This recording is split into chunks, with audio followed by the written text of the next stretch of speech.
hablaba recién con Cristina, hablaba con Cris de que no sé si vamos a llegar a ver todo el primer día, pero no se preocupen porque vamos a ir a lo largo de las clases llevando los contenidos. La idea de continuar después de la clase de Pablo es justamente retomar, ahí está, en algunos temas que él los introdujo, por eso era tan importante tener la clase que él tiene y la Hola. formación, porque Pablo es sacarólogo, a diferencia de uno que ya no sabe lo que es, ¿no? Es un generalista, se ha convertido con los años. Pero bueno, hoy vamos a tocar tres temas principales de esta primera parte de la charla y hasta donde lleguemos, lo que no se seguirá en parte el miércoles, que van a ser sistemática en Barro, vamos a contar un poquito cómo terminamos con Barro Destructor, y después nos meteríamos en anatomía externa e interna, interna específicamente haciendo énfasis en lo más importante o en lo que más nos importa de Barroa, que es el sistema digestivo, ¿no? Un poco, y el reproductivo, que es, creo, lo más desafiante e interesante dentro de este grupo. Bueno, yo no veo el chat, así que cualquiera de los Ahí voy a estar profes que vea, pendiente, Mati. Voy a estar pendiente por preguntas y te dale, aviso, dale. ¿sí? O Y si no, igual, abren el micrófono, pero bueno, claro, sí, sí, sí. como ustedes quieran. Si les da miedo, levantan la manito y me van avisando, o dejan la pregunta en el chat y me van interrumpiendo, o directamente hablan en el micrófono y me comentan. Bueno, para hacer un repaso rápido, vamos a hablar de sistemática, entonces por eso es importante entender qué es la sistemática, que tiene mucho que ver lo que habló con Pablo. Básicamente Pablo estuvo hablando de eso y que la sistemática comprende la taxonomía y la filogenia. Entonces la sistemática lo que intenta hacer es, como bien nos mostró Pablo, que está todo muy discutido todavía, es ordenar esa diversidad biológica que observamos. Y como vimos en ácaros, eh, es amplia. Y bueno, se basa en la clasificación de los organismos que viene dada por la taxonomía y las relaciones evolutivas que viene dada por la filogenia en sí. Nos prevé diferentes herramientas, ¿sí? Que son las que vemos en esta tabla. Yo no voy a entrar mucho en detalle con esto, considerando los tiempos y que además esto a ustedes les queda. Pero bueno, sí tener en cuenta que se apoyan en estas dos subherramientas como la taxonomía y la filogenia. Entonces, bueno. Viniendo un poco de todo lo que comentó Pablo, si quisiéramos ubicar taxonómicamente hoy a Varroa destructor, lo podríamos ubicar dentro del reino Alimania, el filo Artrópoda, la clase Arachnia, subclase Acari, orden Mesostigmata, familia Varroide, y ahora veremos, y el género dentro de Varroa con la especie de Varroa destructor, ¿sí? Digo familia, ahora veremos, porque justo el año pasado sale una publicación, que yo la voy a desarrollar un poquito, que bueno, pone de nuevo en tela de juicio, porque en realidad inicialmente cuando se lo describe, se lo pone dentro de la familia Laelapide, luego del finado Baker propone una nueva familia para Varroa, que es la familia Varroide, y ahora ha vuelto a retroceder.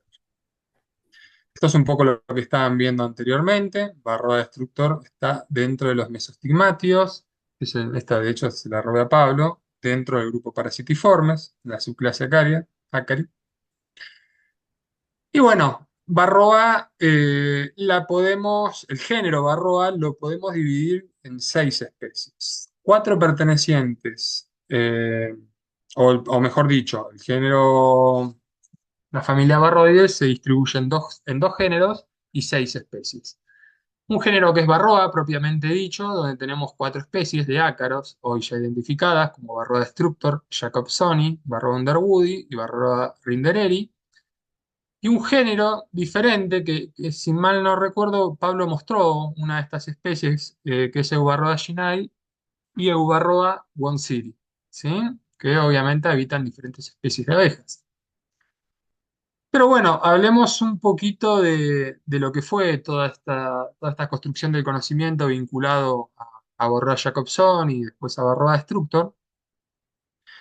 En 1974, del finado Baker, lo proponen en una nueva familia, porque inicialmente cuando Oudeman lo describe lo mete dentro de la lápida, ¿sí? Y del finado de Baker lo establecen dentro de esta familia, y por eso está buena la clase, para que ustedes entiendan esto y yo no me meta tanto en detalle, justamente por caracteres que son bien distintivos de la misma, ¿sí? Y que ameritaban separarlo del resto de las familias de ácaros, como era la falta de dígito fijo del quelícero, el número de disposición de setas del niatosoma, Pablo ya les explicó eso, y un número reducido de setas en las patas y palpos, ¿sí? Al menos en el modo general, después veremos algunas cuestiones más adelante. Este dígito fijo, reducido o ausente, era básicamente una de las principales razones por la cual a Barroa se lo consideró como un grupo suficientemente diferenciado para ubicarlo dentro de una familia propia. Esto fue en el 74. Pero bueno, este es justo el que les mencionaba Pablo, el trabajo de O, creo que son japoneses, que sale el año pasado en Scientific Reports, ¿sí? Donde de nuevo reacomodan, y bueno, esto, como bien muestra la historia de la filogenia, la sobre todo la filogenia, sabemos que con el advenimiento de la biología molecular, todo es arenas movedizas y todo el tiempo están proponiendo nuevas clasificaciones en función de los caracteres y los avances que hay. Pero bueno, este estudio habla de una serie de resultados que ponen en revisión de nuevo dónde colocamos al género Varroa. Ellos hacen análisis filogenéticos, ¿sí? Basados en estudios de genes tanto de las mitocondrias, genes mitocondriales, como de genes que se encuentran dentro de los núcleos celulares, ¿sí? Cuando hacen de nuevo esta clasificación basándose en estos tipos de datos, ellos ven nuevamente que Varroa tendría que caer en la familia de la Elapide. Ven una similitud prioritaria con eso. De hecho, utilizan estos 13 genes mitocondriales, 4 nucleares, y ven que existe una alta congruencia de nuevo para poner, y bueno, retomo lo que decía Pablo, ¿no? Con esos dibujos de Oudemans y solo con la parte morfológica, como lo ubica en la lápide, para volver a ponerlos ahí. Obviamente, en estos estudios eh, ponen grupos hermanos y ponen ácaros pertenecientes a diferentes familias para poder hacer estas comparaciones y estas construcciones. Y otra cosa que es interesante que reporta este trabajo es sobre el parasitismo vinculado a los ácaros y las abejas. No hablamos solo de Varroa, sino que ya hablamos de otras especies de ácaros como Strophylaelaps, que bueno, acá en Argentina no lo tenemos, ¿sí? Y otro género de ácaro que ahora no me lo acuerdo, pero está asociado a las abejas carpinteras y demuestran cómo el parasitismo en las abejas evoluciona de manera independiente al menos en 3 oportunidades. ¿Sí? No es que tenemos un ancestro común a partir del cual hay una radiación de estrategias parasitarias, sino que sucede en diferentes contextos el parasitismo en abejas. Bueno, uno de ellos es Varroa destructor Varroa Jacobson.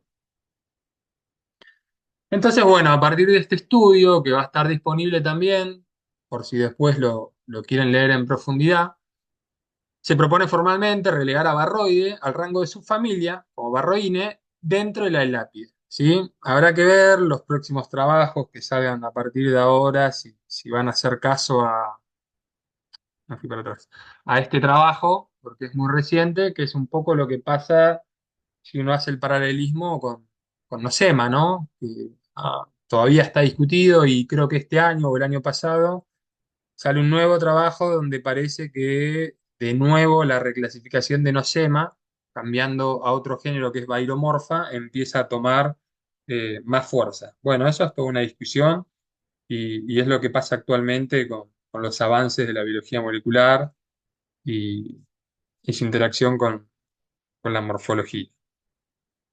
Así es como queda ahora todo el grupo, ¿sí? En la superfamilia de Hermanizoidea, la familia de la Lápide. Barroide ahora pasa a ser una subfamilia como Barroinae o Barroine, y los géneros y especies incluidos. Barroa con las 4 especies que mencionamos y Eubarroa con las otras 2. Ahora, adentrándonos dentro del género Barroa, si los llevo a marear, van interrumpiendo, hoy sabemos que tenemos 4 especies. Tenemos a Varroa jacobsoni, identificados, el cursor lo ven cuando lo muevo, ¿no?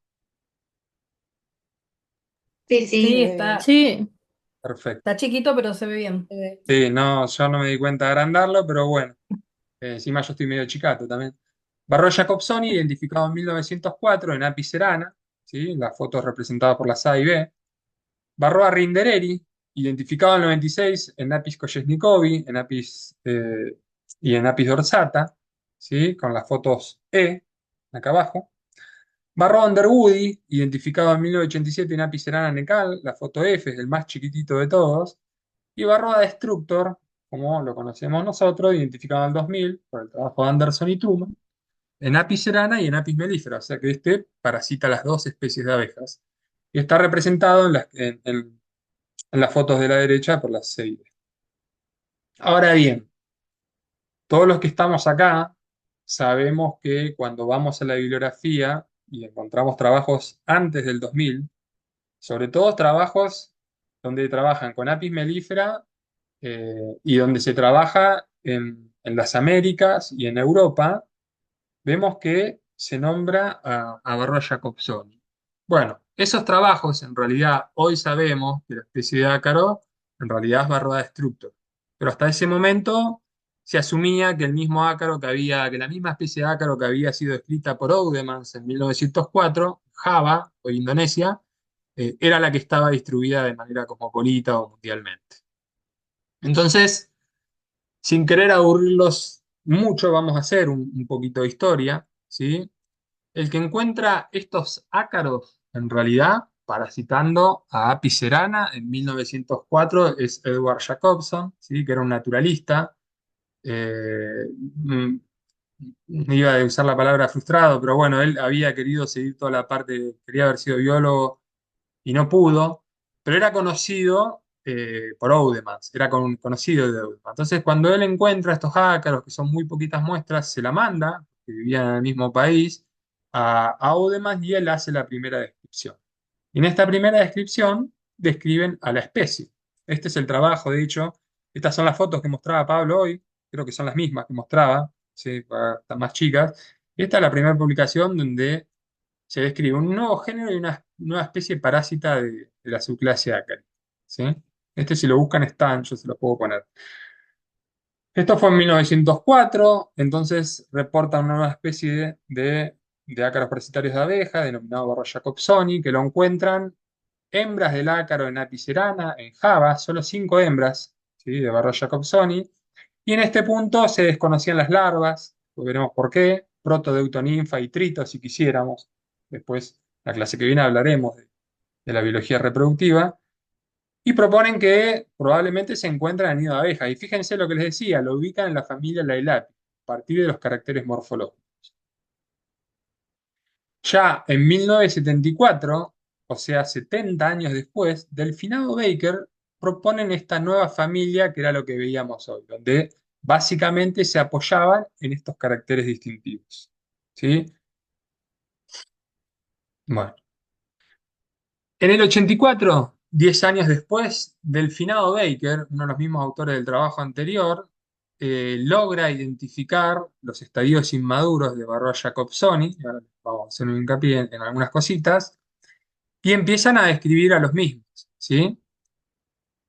Empiezan a, por ejemplo, bueno, fíjense la figura uno, describen, bueno, qué es la anterior, la protoninfa del macho. Cuando veamos un poco de biología reproductiva, vamos a ver que cuando uno quiere caracterizar las familias, el macho se los suele confundir a veces, salvo, aunque es difícil por la esclerotización que tiene, que es un poco más pronunciada que una protoninfa, se los suele confundir con una protoninfa, entonces ahí hay que trabajar un poquito al microscopio óptico.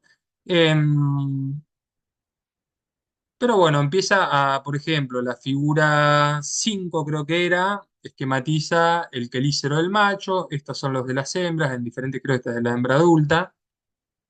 Pero algo que les traía acá, que era lo que más me interesaba, es esto. O sea que es un trabajo donde se describen los estadios y ya desde esta construcción del conocimiento lo que está pasando es que se están mezclando, como vamos a ver después, especies de ácaros. No hay grandes diferencias, no habría grandes diferencias entre la descripción morfológica, salvo por los tamaños, pero a nivel de estructuras y piezas bucales sería lo mismo. Pero fíjense que acá, ¿qué tendríamos si colectaron en Brasil hoy con el diario del ayer? ¿Qué especie tenemos? Que era Barroa Estructos. Destructor. Claro. Hicieron un trabajo, como pasó hasta los 2000, que nadie entendía, todos sospechaban, y ahora vamos a ir construyendo ese saber, mezclando especies de ácaros. Bueno, acá les traigo el trabajo del finado Beque del 87, unos años después, donde describen Barroa Underwoody. Fíjense Underwoody la forma que, si miramos la parte ventral o dorsal del escudo, vemos que es más triangular, podríamos definirlo así, y Barroa Jacobsoni es más elipsoidal. Barroa Rindereri, en el 96. Fíjense los niveles de dibujos que tenían, es siempre lo que me fascina, Napis Koyaanisqbehi. Siempre me fascina esta capacidad de dibujo que tienen. Y cuando comparamos, fíjense que Rindereri es levemente un poco mayor que Jacobsoni. En esos momentos, las herramientas que tenían eran morfométricas, ¿no? Y se basaban en esos estudios. Entonces, hasta este punto, estamos hablando antes de los 2000, teníamos un género Barroa con tres especies, las que habíamos mencionado previamente. Y acá les taché a Barroa Destructor. Esta foto es una foto del paper de Anderson y Truman. ¿Y cuáles eran los antecedentes históricos de hasta ese momento donde se reportaba a Jacobsoni, en realidad, la especie Barroa Jacobsoni por todo el mundo? Acá les pongo Destructor porque es lo que sabemos después. Pero bueno, previo al 57, a 1957, lo teníamos a famoso Barroa Jacobsoni limitado a la isla de Java. Y era así, porque acá estamos hablando de Apis cerana. Barroa Jacobsoni y Apis cerana en eso. Pero después lo empiezan a detectar en Japón, lo detectan en el este, la antigua Unión Soviética. Entre el 65 y el 70 se comienza a dispersar a China, India, Pakistán, Japón. Pasa por toda Rusia. En el 71 ya entra a Alemania y empieza a dispersarse a países vecinos, hacia Europa Occidental. Obviamente o seguramente los ingresos fueron antes, pero estos son los reportes que va mostrando la bibliografía científica que siempre llega después, ¿no? De los ingresos. Y en las Américas se entra más o menos en la década del 70. Se cree que ingresa por primera vez en Paraguay por importación de abejas reinas desde Japón. Y en Argentina, nuestro país, se detecta en el 76, se propone que entró unos años antes, en Laguna Blanca, en Formosa.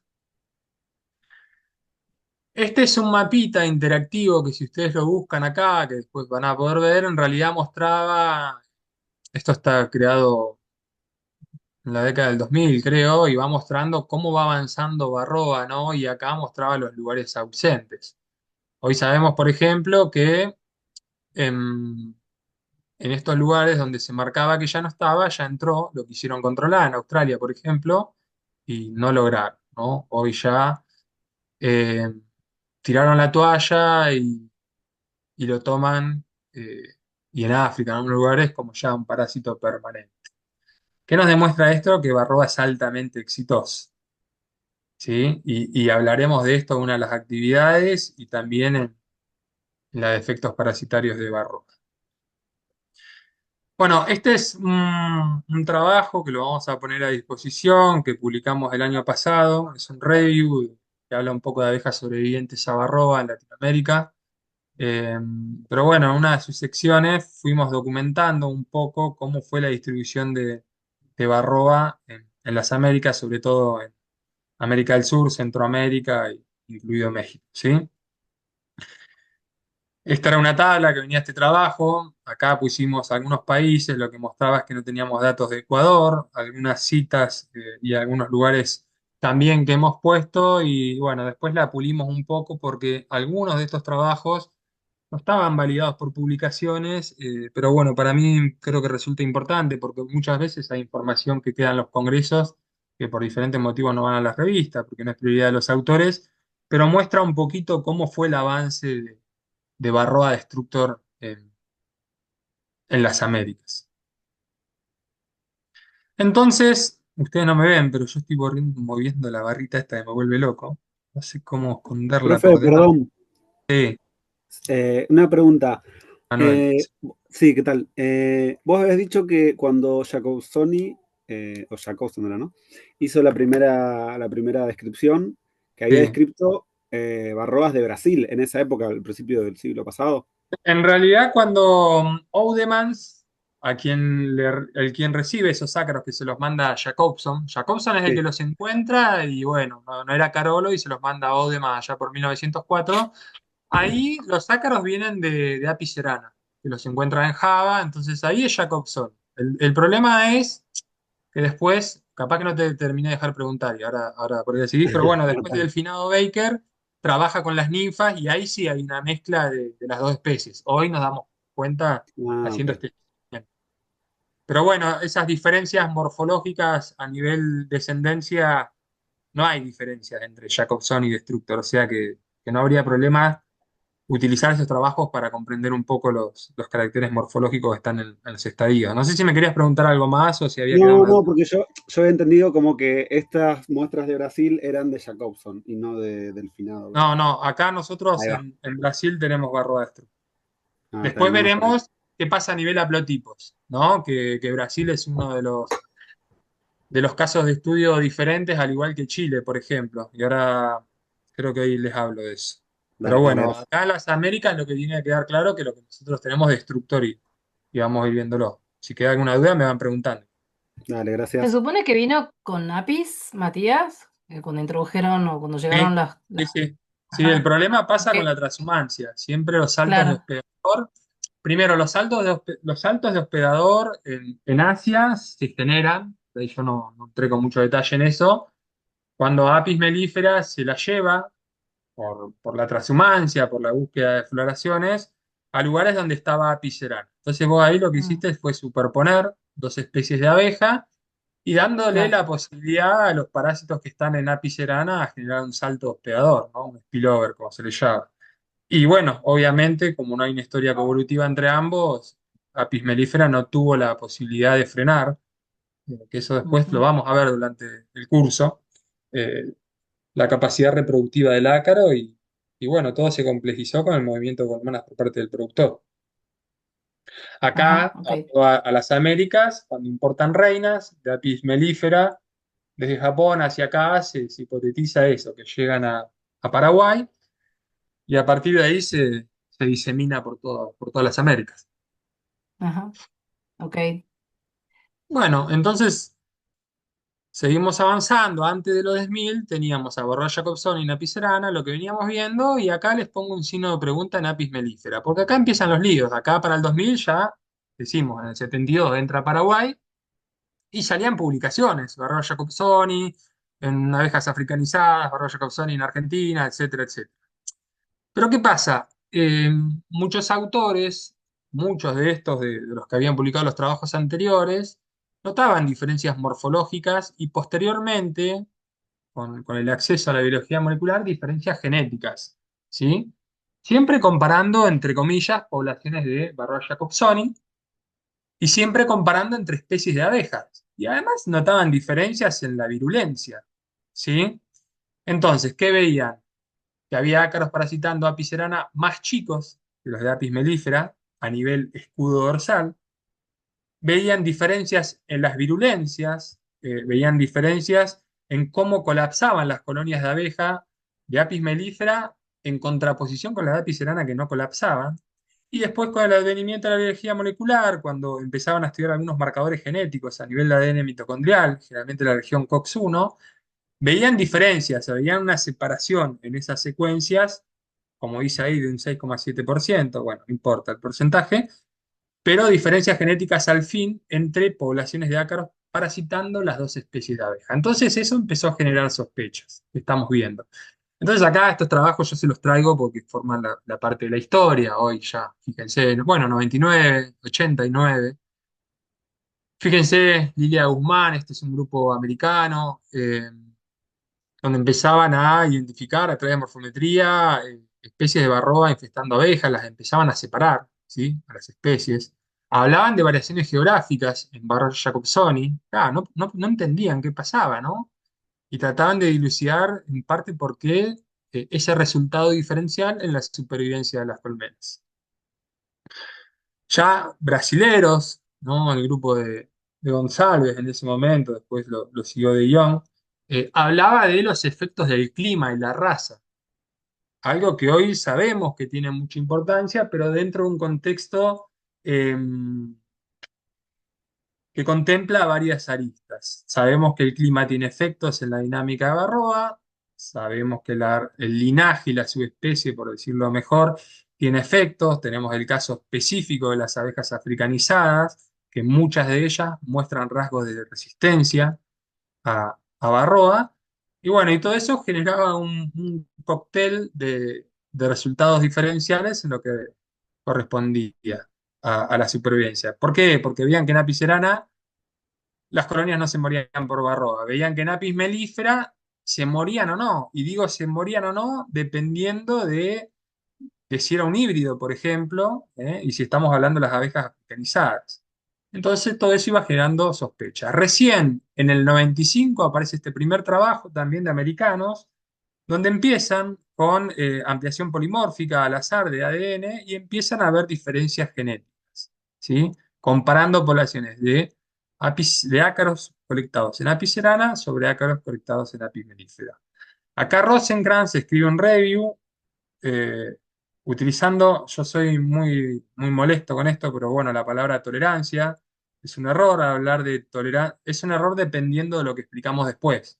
Hay abejas que son tolerantes a Varroa, pero bueno, después definiremos qué es tolerancia y qué es resistencia, pero básicamente cuando él plantea este review que habla de abejas en Sudamérica, se basa en las abejas africanizadas. Fíjense que nombran a Uruguay por acá, sobre todo a Brasil, podríamos hablar de México, donde sabemos que hay abejas africanizadas y donde sabemos que esas abejas, muchas de sus poblaciones, se caracterizan por tener rasgos de resistencia, o sea, mecanismos activos para reducir las cargas de parásitos dentro de las colonias.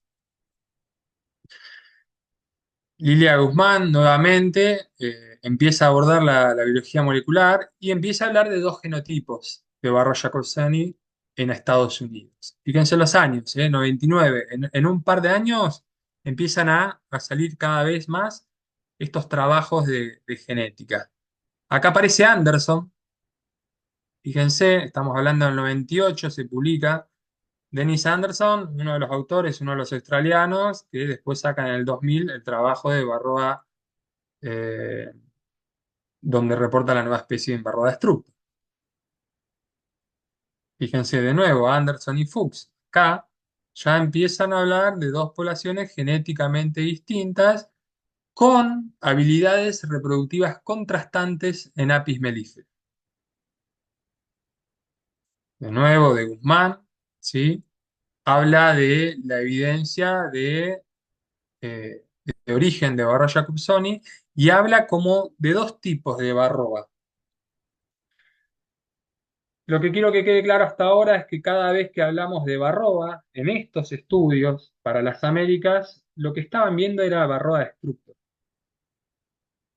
Cuando hablan de variantes de Varroa, ellos hablaban Jacobsoni, en las Américas, de variantes genéticas de Varroa en las Américas, en realidad hoy sabemos que estaban viendo los haplotipos de Varroa. Pues nos vamos a meter con eso, ¿sí? Entonces, si quisiéramos hacer un resumen hasta ahora, hoy sabemos especies diferentes, Varroa destructor, Jacobsoni, dependiendo la especie de abeja, por ahora nos vamos a quedar con eso. Y cuando hablamos de variantes genéticas dentro de las Américas, de Varroa, estamos hablando de Varroa destructor, diferentes haplotipos. Y ellos, en función de esta metodología de DNA que utilizaban acá, hablaban de poblaciones genéticas de abejas diferentes. Una población que ellos le llamaban con un patrón ruso y otra población que le llamaban con un patrón japonés. A partir del trabajo de Anderson y Truman, este patrón ruso ellos lo llaman haplotipo coreano y al japonés haplotipo japonés. ¿Se entendió hasta ahora? ¿Se generó alguna duda a los Marie? Está bien, venimos, claro. Bueno, si no, me pregunto. Fíjense, en el 2000 sale ahí, eh, bueno, es un review esto los pueden ir a buscar porque están todos libres.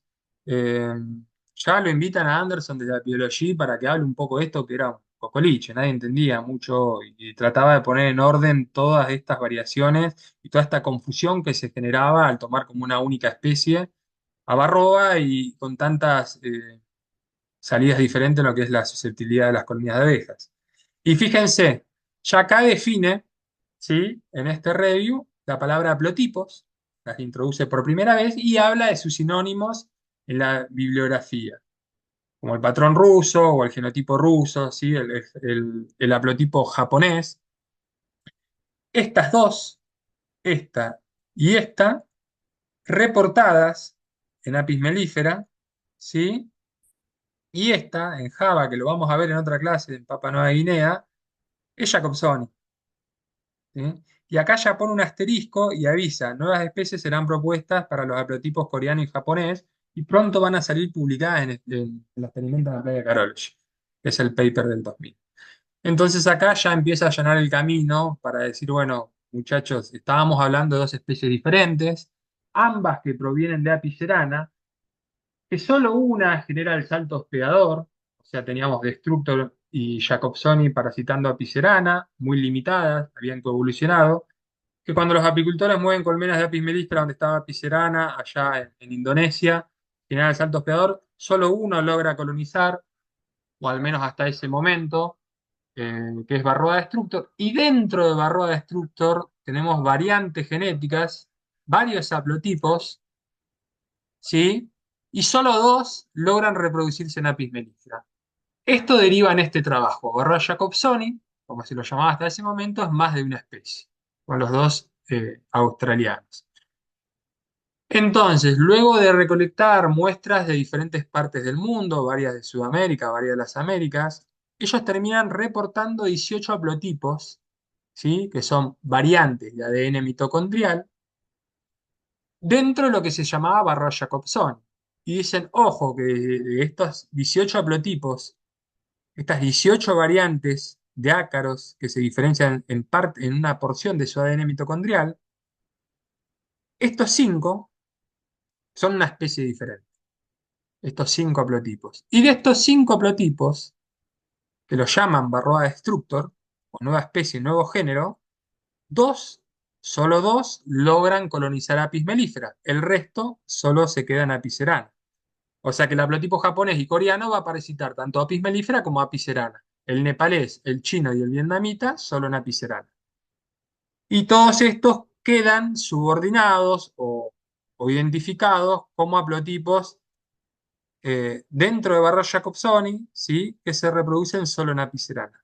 Y en algunos casos, como el de Java, Indonesia, lo reportan en ambas especies. Esto se los marco porque después, unos 10 años para atrás, vamos a ver que eso cambió un poco.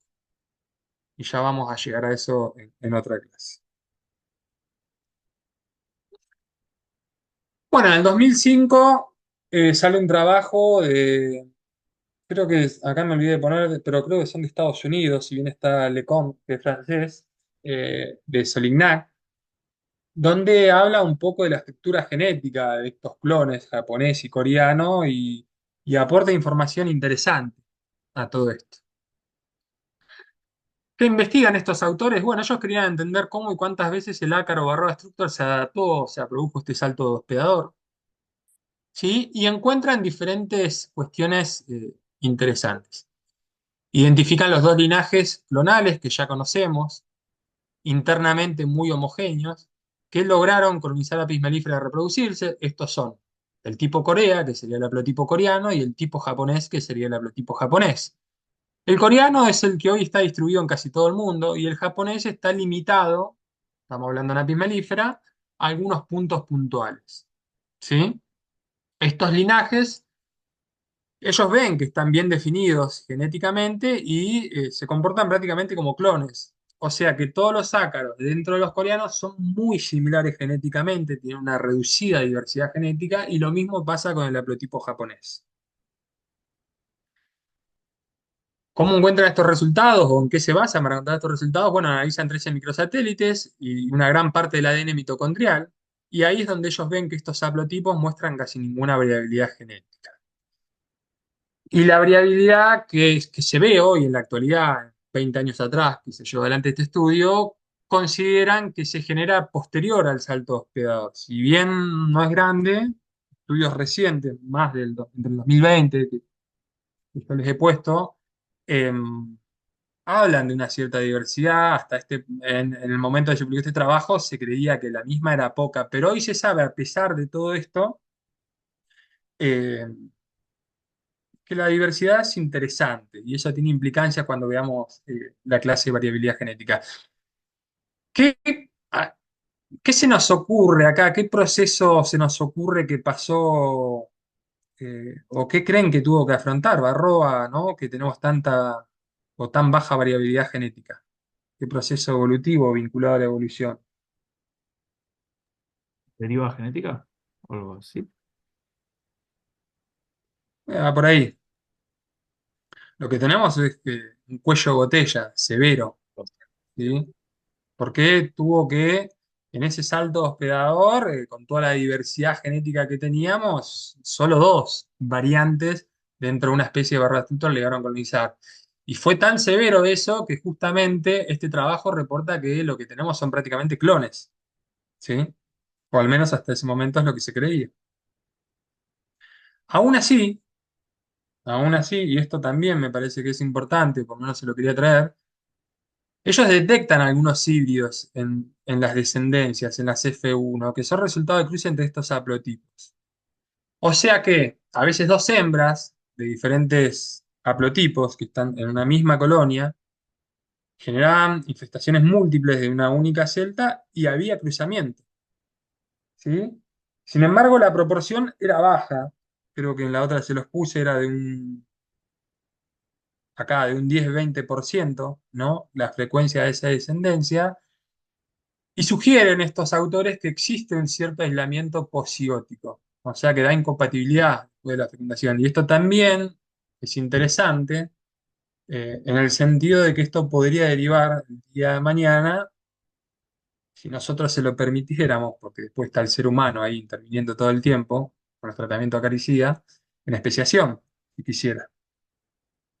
Pero bueno, cierto aislamiento está. Ellos calculan que estos linajes se separaron entre 5.000 y 15.000 años atrás, ¿sí? Y que el salto hospedador, como hoy todos ya sabemos, a partir de la bibliografía, ocurrió 50 años atrás. Y acá les pongo década del 50 porque esto es de 2005, ¿sí? Bueno, coincide con uno de los saltos que se cree que fue en la Vladivostok de Rusia en el 57, el primer salto del haplotipo coreano, que ahora lo vamos a ver. Así que ambos tipos, estos linajes de ADN mitocondrial, ya existían separados en Apis cerana antes de saltar a Apis mellifera. Mati, perdón. Sí. Creo que hay una pregunta. Margie tiene Ah, levantada la mano. bueno, gracias, Jules. Margie, ¿querés Gracias, preguntar sí, algo? señores. No, es que como hiciste una pregunta, ahí no tiene que ver también la endogamia, ¿En qué sentido? la pérdida de variabilidad genética. Sí, sí, tal cual. Eso vamos a tocar eso en variabilidad genética, pero bueno, Barroa Destructor eh, tiene un ciclo de vida haplodiploide, ¿sí? Y característico específicamente porque la primer descendencia que deja, que es un macho, copula con las hermanas. Eso aumenta el famoso del inbreeding y reduce la variabilidad genética. Y aún así, hay estudios que hoy están mostrando que tiene cierta complejidad y eso es lo que asombra de Barroa, ¿no? La diversidad genética. Pero sí tiene que ver con eso. El ciclo de vida que tiene Barroa potencia un poco la, la baja diversidad genética general. Gracias. ¿Está bien? Bueno, en este review de Trainer, que sale en Trends y Parasitology en el 2020, búsquenlo. Yo los reviews generalmente se los voy a ir poniendo igual. Pero lo que es interesante es que empiezan a mapear, porque del 2000 ahora, vamos a ver en la clase que viene, apareció de todo. Y lo que creíamos que era súper sencillo se complejizó. Pero bueno, ya en el 2020 empezamos a hablar de diferentes haplotipos, ¿sí? Haplogrupos le llaman ellos, porque son como grupos que reúnen haplotipos muy emparentados entre sí, variantes que comparten características, ¿no? A nivel ADN mitocondrial pero que se separan de otros. Esto lo voy a explicar más en la clase que viene. Pero lo más interesante, bueno, una de las cosas más interesantes que yo le quería mostrar era cómo esas dos radiaciones que tiene Barroa Destructor, ¿sí? Incluso hacia las Américas, sobre Apis mellifera. Ambas pasan en la década del 50, pero una es vía Japón, a través del haplotipo japonés, que en este gráfico son los círculos azules, que hay muy poquitos acá, alguno en Chile. Estos en realidad son sitios, los violetas son sitios donde se encuentran los dos haplotipos, Chile, por lo menos los datos publicados. Acá en Brasil y acá en Fernando de Noronha, ¿sí? Y algunos puntos de Estados Unidos. Y bueno, después la radiación del haplotipo coreano, que es el más cosmopolita, fíjense qué diferencia hay entre unos y otros, que pareciera ser el más exitoso, el más virulento, por lo menos lo que decimos todos, ¿no? Lo que repetimos todos. Bueno, acá les marco un poco para que vean eso. Entonces hablamos de dos saltos de hospedadores independientes también. Y esto que les traje acá es, bueno, son un poco las referencias, ¿sí? Donde muestran este mix de haplotipos dentro de Barroa Destructor en las Américas. Anderson de Truman las reporta acá, Solignac en el 2005 para Chile y Estrapazón, brasileros, para Fernando de Noronha. Después salen otros trabajos donde hablan de un avance, por ejemplo, en Brasil, del haplotipo coreano por sobre el japonés, incluso un cambio en la fertilidad de Barroa. Eso vamos a hablar más adelante también. Bueno, de nuevo les traje esto porque tiene que ver un poco con lo que habían visto en el 97, Guzmán, creo que se los marqué acá, sí, estos ácaros rusos o japoneses, ¿no? Patrón ruso y patrón japonés, bueno, hoy se sabe que están vinculados al haplotipo coreano y al haplotipo japonés y, y haplotipos vinculados a los mismos, englobados en haplogrupos, como le llaman ellos. ¿Preguntas hasta acá? ¿Quedó claro esto? En realidad hicimos un poco de historia, Sí. discriminando bien lo que es Barrow Jacobson y Destructor y saber que si bien ustedes se van a encontrar con mucha bibliografía antes del 2000 que habla de Barrow Jacobson y en América, bueno, era Destructor. Y dentro de Destructor, dos haplotipos y de los dos haplotipos generalmente el haplotipo coreano. Salvo Chile, salvo Brasil y salvo algunos puntos de Norteamérica. Profe, a mí me quedó una duda, em, Sí. porque no entendí bien a qué se refería con el aislamiento posigótico. Claro, ¿Por qué se porque explicaba esos son eso? mecanismos que tenés para frenar el cruzamiento entre dos organismos diferenciados en cierto nivel genéticamente. Eso pasa mucho cuando quiere haber, por ejemplo, cópulas entre especies diferentes, hay mecanismos donde se generan abortos, por así decirlo, o que esa fecundación no avanza. Entonces, cuando ellos estudian si hay cruzamiento entre estos dos haplotipos, ven que la frecuencia de éxito de esa descendencia es muy baja, es entre el 10 y el 20%, y sugieren que hay algún mecanismo post-fecundación que hacen que esa descendencia que se concibió no pueda avanzar, ¿sí? Ujú. Entonces muera dentro de las celdas y hablan de que probablemente sea un mecanismo de esa naturaleza. Gracias. Bueno, no sé si hay alguna otra consulta. Mati Camilo por aquí. Mira, Sí. yo, bueno, en base a un montón de investigación bibliográfica vi que había más tipos de destructor. Eso, a lo que tengo entendido, es que quedaron restringidos a ciertos lugares, solamente vinculados a Picerana. ¿Qué es lo que sabes No, tú de eso? se reportaron un montón más y los vamos a ver la clase que viene. Hay como 27 haplotipos hoy. Me quedé hasta los 18 Anderson y Truman. En realidad, cada vez que se sigue estudiando, se siguen reportando más haplotipos vinculados incluso a los países. Generalmente el nombre de los haplotipos se le da en, en referencia al lugar geográfico donde se encuentran. Y bueno, en la clase que viene vamos a ver incluso que Varroa jacobsoni logra colonizar Apis mellifera y hasta se reproduce en algunas regiones del mundo. También vamos a ver que algunos ácaros que cruzaron a Apis mellifera, cuando los vuelven a poner en Apis mellifera, en Apis cerana, perdón, no dejan descendencia. Entonces empezamos a ver que todo esto se complejiza. Y de los 18 haplotipos que reporta Anderson y Truman, hoy hablamos de más de 27. Incluso se están proponiendo nuevas especies de Varroa, sobre todo un haplotipo de Luzón, que ya Anderson y Truman en 2000 la identifica. Pero eso lo vamos a ver la clase que viene. No quise meterme mucho en detalle porque hoy la idea era llegar a cómo terminamos en Varroa estructura. Gracias. Bien. Bueno, un poco de morfología, en que yo creo que vamos a llegar hasta morfología externa e interna, nos va a quedar para la próxima, porque ya son y 36. Bueno, esto es un poco lo que les dio Pablo, ¿no? No me voy a meter mucho en detalle. Pablo les habló de un podosoma, un opistosoma, un prosoma que involucra las diferentes regiones. Voy a ir sin tratar de ser...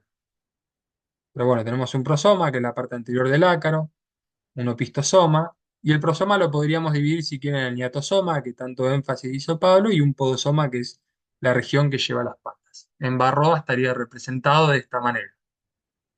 De un arquetipo general, ¿sí? Vemos que más o menos estas cuestiones se pueden identificar en Varroa destructa de una hembra adulta. Estas son fotos barridos, en la parte de foto barrido electrónico, en la parte de arriba vemos un macho en posición ventral, cabeza para abajo, y obviamente la que todos ustedes conocen, la hembra. El cuerpo, más que nada en la hembra, es elipsoidal, color amarronado rojizo en las hembras adultas, más claras en la descendencia porque todavía no completan el proceso de esclerotización. En los machos son blancos perláceos, si uno podría mirarlos a la lupa, ve algunos procesos de esclerotización, pero son muy claritos y por eso uno se los confunde con las protoninfas, a veces cuando hace identificación al microscopio, más si los aclara a las familias con ácido láctico o con algún ácido que se trabaje para eso. Bueno, las hembras están fuertemente esclerotizadas, tienen la apertura genital entre el tercer y cuarto par de coxas, después lo vamos a ver, están cubiertas por un escudo, esto lo vamos a ver en la parte de anatomía interna. Y tiene un quelícero que mantiene la estructura de la deutoninfa, ¿sí? La protoninfa. Falta el dígito fijo y el móvil desdientado, como ya estuvimos viendo con Pablo. Bueno, una vista dorsal de una hembra y ventral. Esta es una foto hermosa me la pasó Ronald Ochoa. Ronald es del grupo, bueno, maneja todo el sistema, lo tuvimos como... Él abrió la clase en la primera edición del curso de Barroa, de hecho esta foto la mostró ahí.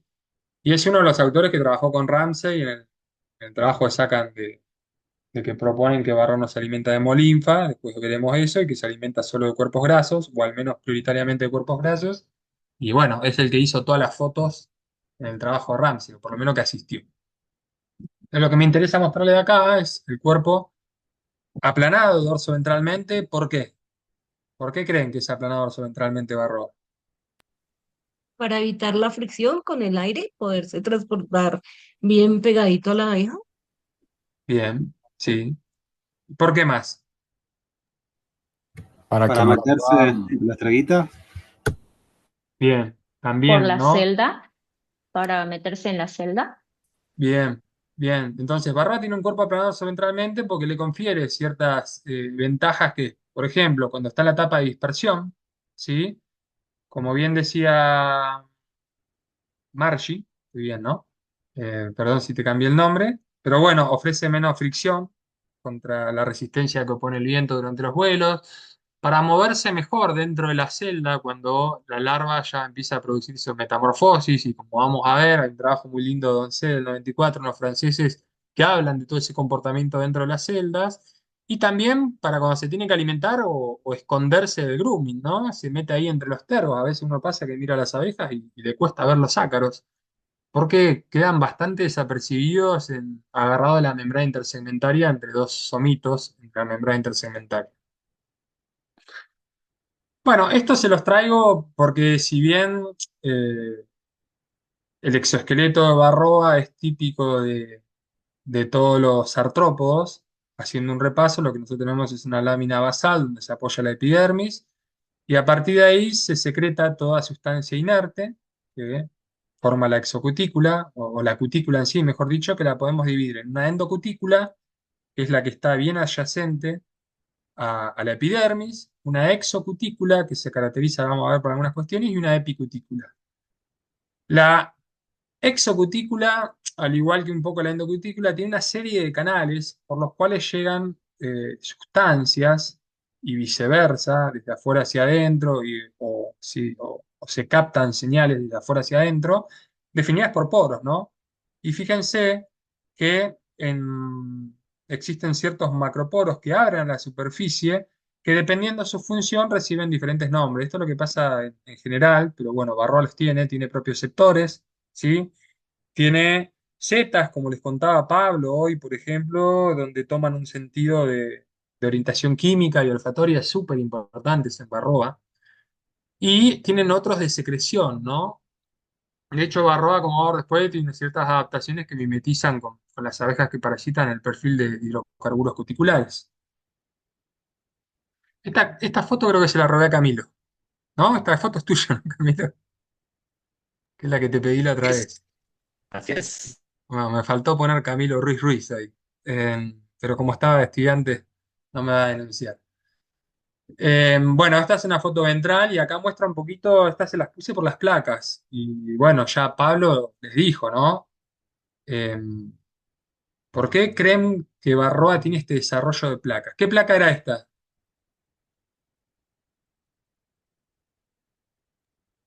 Meso, Por ahí va. Sí, Mesopodal. Metapodal. metapodal. Metapodal. Metapodal, atrás de las patas, ¿no? Una placa anal. ¿Y esta cómo se llamaba? Miren qué clarito se nota acá la la abertura ventral, genital. Ventrogenital. la ventral. Genito Esa era ventral, ventrogenital, es genito. esta que tenemos acá, ¿bien? Sí. ¿Por qué creen que pasa este desarrollo de placas? Porque Pablo les estuvo mostrando, por ejemplo, como los ácaros del suelo, que son bastante vermiformes, son bastante blandos. ¿Qué desafío tiene Barroa? O podría tener, estamos hipotetizando un poco. Como tener esa capacidad para almacenar el esperma, como es Bueno, dorso ventral, tiene que tener como más área para poder almacenar ahí el semen, sí, ¿no? sí, podría ser que de alguna manera toda esclerotización, También no puede ser sé, para sus reservas. Tendría que Tiene tener que, algún lugar para para, reservas. No sé. está bien, pero yo voy para más sencillo, protección, porque, para claro, Claro, protección. en claro, una coraza que tiene el ácaro. que no la eh, rompan. Y como yo les contaba, no hice mucho detalle, pero por ejemplo, cuando vemos esto, vemos que la epicutícula y exocutícula es bastante, repele el agua, ¿no? O sea que evita la deshidratación, como pasa con todos los artrópodos. Que uno del éxito el éxito de radiación de los artrópodos es justamente ese exoesqueleto que le soluciona el tema de anclaje a músculos, por ejemplo, porque le da rigidez, como tiene un esqueleto interno, y por otro lado la deshidratación. Y Barro, además de lidiar con eso, tiene que lidiar con la propia abeja, tiene que lidiar con lo que metemos nosotros. Obviamente estas placas ya estaban antes de que aparezcamos nosotros, pero bueno, se ha estudiado también si de alguna manera esta fuerte esclerotización reduce la penetración de xenobióticos al cuerpo del ácaro. Estudiaron los italianos eso. No encontraron diferencias, comparaban ácaros resistentes con ácaros susceptibles a acaricidas. Ellos hipotetizaban que de alguna manera los ácaros resistentes tenían mayor desarrollo de estas placas a expensas de las partes blandas. Bueno, eso para mí hay que seguir trabajándolo, fue un trabajo puntual, pero también esto le permite cierta resistencia al ataque de las abejas, aunque vemos que cuando la abeja es resistente rompe todo. Pero bueno, será para pensar, porque esto, y creo que la parte de la deshidratación también es importante. Después veremos internamente, como decían ahí, de alguna manera podríamos vincularlo, quizás sí, esto permite de alguna manera esa forma aplastada dorsoventralmente y de alguna ventaja en la disposición de sus órganos internos. Bueno, acá les traigo los nombres de las placas.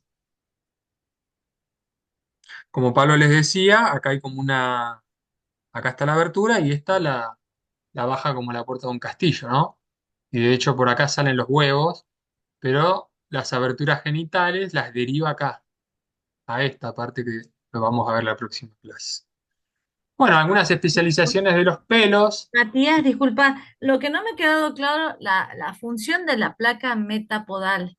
No, no se sabe bien. No se sabe Lo bien. que sí es evidente que en Varroa Destructor creció mucho y probablemente evite la deshidratación, porque cuando se hipotetizó en algún caso que esto le confería alguna habilidad de resistencia a los acaricidas, eso lo estudió Milani, no vieron diferencias en la superficie. Hay trabajos que hablan de la plasticidad fenotípica y uno ve cómo la placa metapodal varía en función de adaptaciones a imposiciones del ambiente. Eso lo vamos a ver la clase que viene, que Bien. estaría de alguna manera vinculada a el resultado, a la presión de selección que pone el ambiente, sea por las condiciones ambientales como por la propia abeja. Pero cuando estudiaron por resistencia, si bien es un solo trabajo, no encontraron mucho. ¿Sí? Sí. Bueno, algunas cuestiones que tiene Varroa son los pelos altamente esclerotizados al borde del caparazón, que son estos que ven acá, ¿sí? Esto genera una suerte o le permite un mayor anclaje a los ácaros cuando están en la etapa de dispersión sobre las abejas adultas. Bueno, acá no voy a entrar en detalle, pues esto se lo mostró Pablo. Sí, lo que le quería mostrar son fotos de los quelíceros. Esta es la hembra en una posición ventral. Fíjense acá, esta es un zoom del anterior.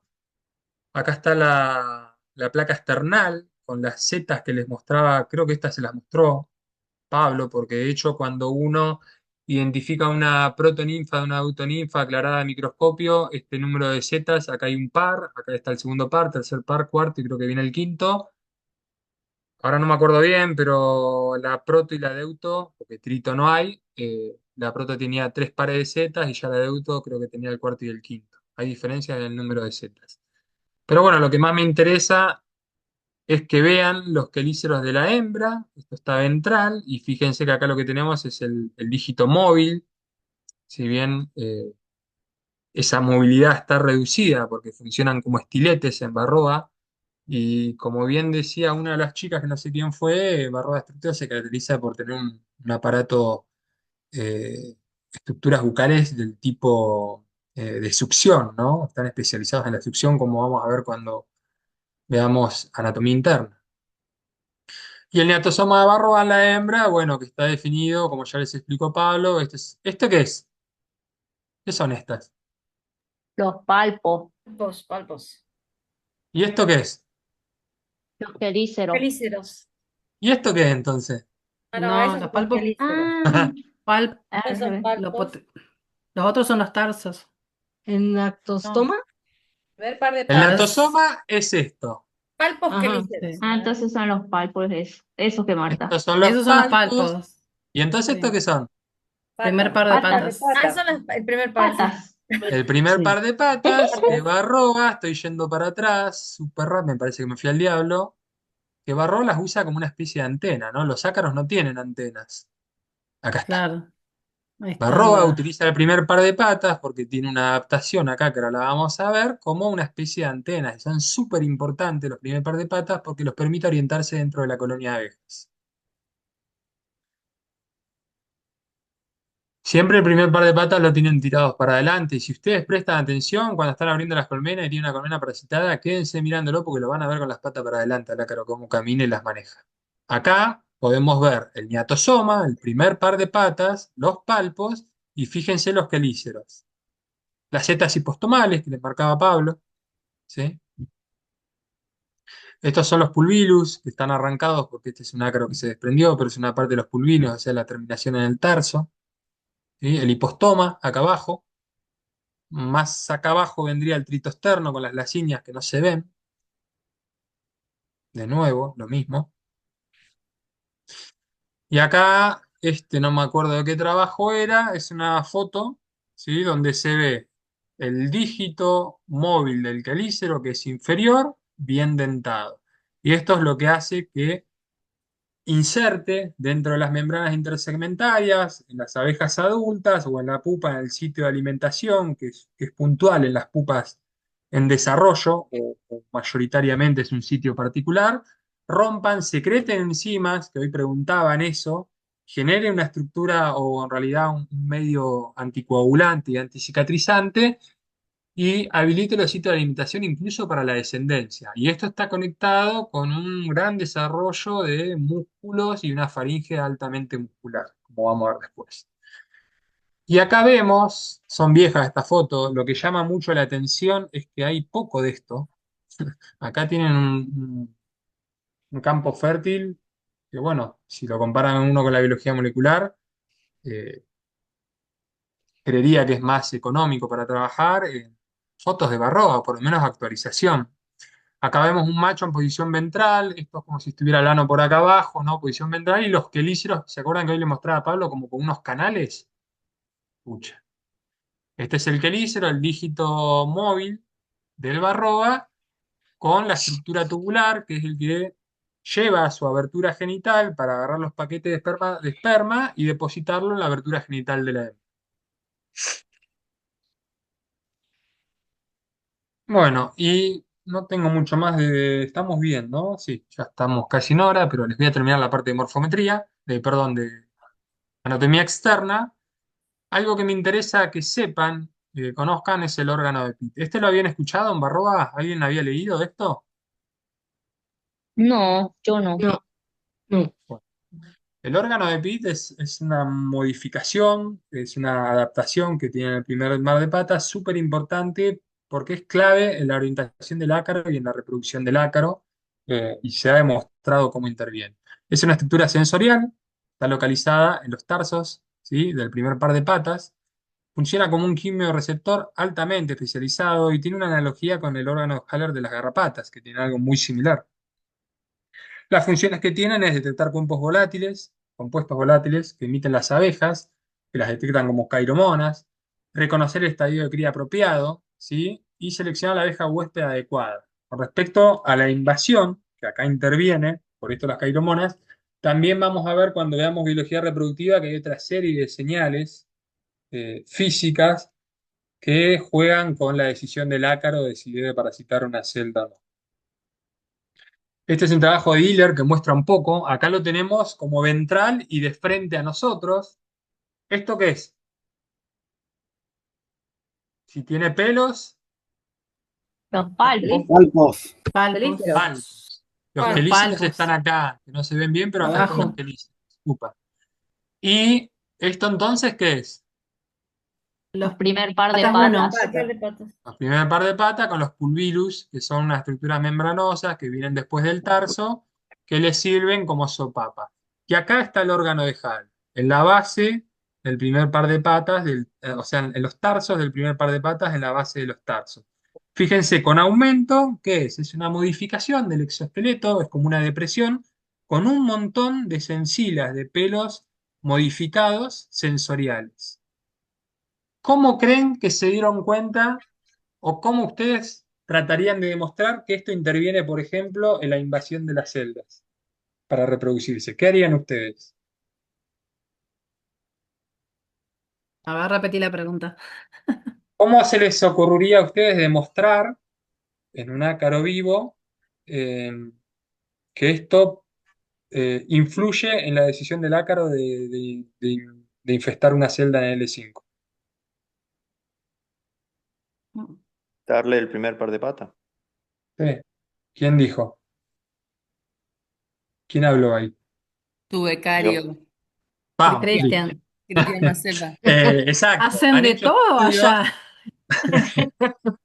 Yo no se lo buchoné, no le dije ni nada. Pero bueno, Bueno, No, estos hicieron una serie de experimentos donde eliminaban o cortaban esa parte del primer par de patas y veían que el ácaro no se reproducía, se equivocaba de celda. ¿sí? Sumado a que tienen un contexto, un marco teórico de estructuras similares en las garrapatas. Pero bueno, sospechaban de eso, hicieron una serie veían esta concentración sensorial y se daban cuenta que era clave para detectar las celdas a parasitar, para elegir las abejas, y ir a las nodrizas, ir a las forrajeras. Bueno, acá tienen un poquito, yo se los fui dejando. Incluso ven que son fundamentales para percibir la feromona sexual de las hembras en los machos, el órgano de Pitt, ¿sí? Estos trabajos los vamos a poner, y si no, búsquenlos, porque fue como una revalorización de todo este tipo de estudios por el grupo de Peter Rosenkrantz, los alemanes. Eh, Increíblemente, bueno, se sabe mucho de Barroa porque está en todo el mundo, pero es muy difícil estudiar, obviamente, organismos tan pequeños, ¿no? Bueno, y acá vemos la terminación, el pulvilus, que es lo que les mostraba. Esta es la parte final del primer par de patas, y acá hay más fotos. Estas son fotos nuestras del órgano de Hall. Otra adaptación es esto que les contaba Pablo del peritrema. Pablo les contaba que los peritremas nacen como una depresión, una placa con un canal abierto, y en Varroa destructor esto se ha modificado evolutivamente en este carrera armamentista con la abeja, en los famosos peritremas. Y ya seguro todos en alguna charla escucharon que funciona como snorkel. ¿Por qué? Porque él se mete dentro de las celdas y las primeras horas, hasta que se opercule la celda, él se esconde dentro de la jalea real, del alimento en realidad, más que de la jalea, del alimento que tiene la larva, y pasa desapercibido. Y como se mete de cabeza, esto le permite sacarlo afuera del alimento dentro de la celda y poder respirar, ¿sí? Es una prolongación del sistema respiratorio.